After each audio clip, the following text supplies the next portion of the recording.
although anesthetics have been used since the mid-19th century.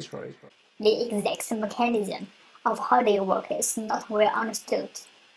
The Waikato Cortical Modeling Group has puzzled over the mysterious drifts into unconsciousness and how the brain slips so suddenly from being awake and aware into complete unconsciousness.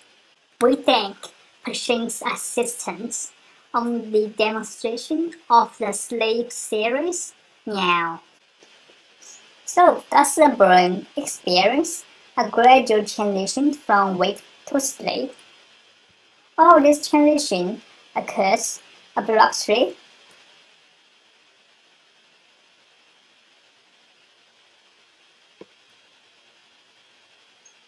So the Waikato Cortical Modeling Group developed a theoretical model that enables computer simulation of the brain activity with respect to anesthetic effects.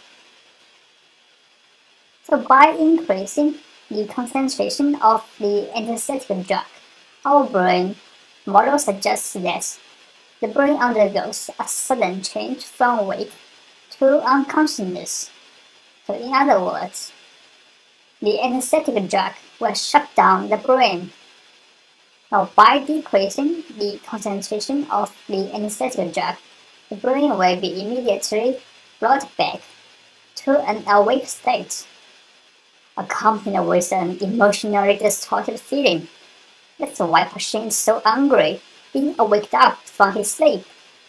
As a result, our model suggests that, rather than descending gradually, the brain goes through a discrete and clearly defined transition, known in physics as a phase transition.